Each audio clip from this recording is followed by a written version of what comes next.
तर hi guys, हा viral video मीच बनवला. तर भरपूर लोकांचा कमेंट येत होता की मी हा व्हिडिओ कसा बनवला, काय बनवला. तर याच्यात सगळ्यात मेन आहे म्हणजे smooth zoom in and zoom out transition.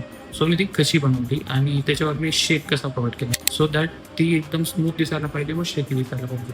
Just एक ट्रान्झिशन बनवून दाखवतो की ती ट्रान्झिशन कशी बनवतो. लेट सपोज आपण एक व्हिडिओ घेऊ छत्रपती शिवाजी महाराजांचा 5 सेकंद लेंदी करतो. तर याला आपण प्री कंपोज करू दोघी क्लिप्सला. सो येस, आता आपल्या दोघी क्लिप्स रेडी आहेत. तर या क्लिप्सवर आपल्याला smooth zoom in transition apply करायचं आहे. सो इथं एक इफेक्ट आहे, त्याचं नाव आहे ब्लर मोकर्स. तर जेव्हा माझी फ्रेम एंड होते तेव्हा मी की फ्रेम सेट करायला जातो आणि जेव्हा माझी फ्रेम स्टार्ट होते तेव्हा मी थोडंसं झूम करत तुम्ही हा सेम ग्राफ फॉलो करू शकता. तर हा सेम इफेक्ट आपण स्टार्ट फ्रेमपासून कॉपी करून आणि या फ्रेमच्या स्टार्टिंगला आपण पेस्ट करू शकतो. तर आपला स्मूथ झूम इन इफेक्ट हा रेडी आहे.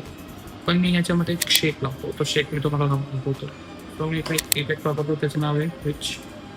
या इफेक्टची मी अमाऊंट आपण 100वर सेट करून भेटू. सिम्पली स्टार्टला जाऊन या की फ्रेमला 0वर सेट करायचे स्टार्टिंगला आणि एंडला. तर अगेन तुम्ही हा सेम ग्राफ फॉलो करू शकता. तर तुम्ही एक रिझल्ट बघू शकता की तो व्हिडिओचे स्मूथ झूम इन विथ शेक कसं म्हणतो. पण गाईस, तुम्हाला एवढी मेहनत करायची काही गरज नाही. या प्रोजेक्टची लिंक तुमच्या DM मध्ये पाठवून देईन. जस्ट कमेंट करा या लिंकवर लिंक तुमच्या DM मध्ये पोहोचून